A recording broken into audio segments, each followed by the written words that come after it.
قربانی کے جانور کا گوشت کسی بدمذہب یا غیر مسلم کو دینا کیسا؟ عوام میں دیکھا جاتا ہے لوگ دنیاوی دوستی کے نام پر ہندوؤں کو قربانی کا گوشت تقسیم کرتے ہیں، ایسا کرنا کیسا؟ اصلاح فرما دیجیے۔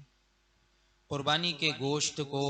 غیر بد مذہب وغیرہ بددین کفار و مشرکین میں تقسیم کرنا یہ ناجائز ہے، اور بد مذہبوں سے متعلق اس سے پہلے ایک پوری کتاب آپ حضرات کے سامنے جو ہے وہ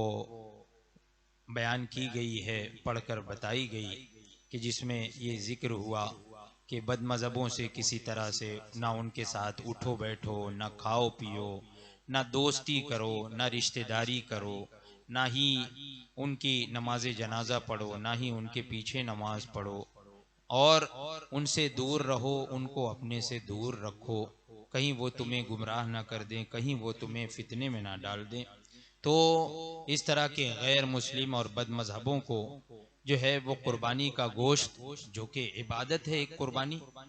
تو یہ ہم نیکی حاصل کرنے کے لیے، تقرب حاصل کرنے کے لیے جو ہے ہم قربانی کرتے ہیں، تو اس میں خلوص ہونا چاہیے، وہ کام انجام دینا چاہیے جس سے اللہ تبارک و تعالی اور اس کے پیارے حبیب راضی ہوں۔ ایسا کام نہیں کرنا چاہیے جو اللہ کی ناراضگی کا سبب ہو۔ عام طور پہ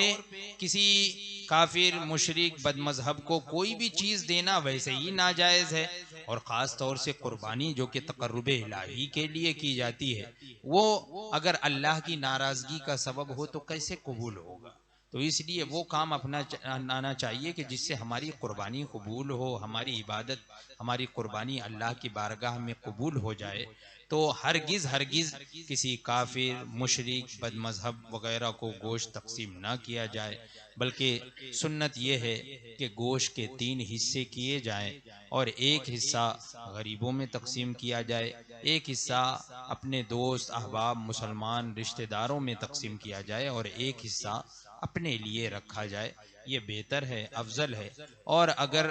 گھر میں کھانے والے زیادہ ہیں، افراد زیادہ ہیں، تو اگر پورا ہی رکھ لے تو اس میں بھی کوئی حرج کی بات نہیں۔ اسی طریقے کا ایک سوال اور ہے، بلڈنگ میں جو بد مذہب رہتے ہیں، وہابی، دیوبندی، شیعہ، بورا، ان کے گھر سے جو گوشت آتا ہے اس کا لینا کیسا اور اس گوشت کا کیا کرنا چاہیے؟ میں نے ابھی بتا دیا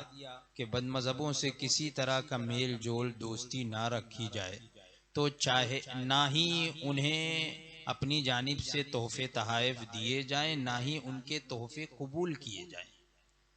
یعنی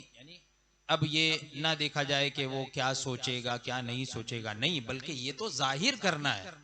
یہی تو ظاہر کرنا ہے۔ اب آپ جو ہے وہ ان کا گوشت لے لو، تو اس سے یہ ظاہر ہو رہا ہے کہ آپ اس سے میل جول رکھتے ہیں، اس کو خوش کرنا چاہتے ہیں۔ تو بد مذہبوں کو خوش نہیں کرنا ہے اپنی جانب سے، بلکہ ان کو تو بتانا ہے کہ ہماری تمہاری جو ہے وہ دوستی نہیں ہو سکتی ہے۔ تو یہ اسی وقت ظاہر ہوگا جبکہ ان کی جانب سے آنے والے گوشت وغیرہ کو آپ قبول نہ کرو، بلکہ رد کر دو، فوراً لوٹا دو کہ ہم تمہارے گھر سے کسی طرح کا کوئی تعلق نہیں رکھنا چاہتے، لہٰذا ہم تمہارا گوشت وغیرہ بھی یہ ہمارے لیے حلال نہیں ہے، جائز نہیں ہے، اس لیے ہم اس کو نہیں لے سکتے ہیں۔ اس طریقے سے انکار کر دے اور واپس کر دے۔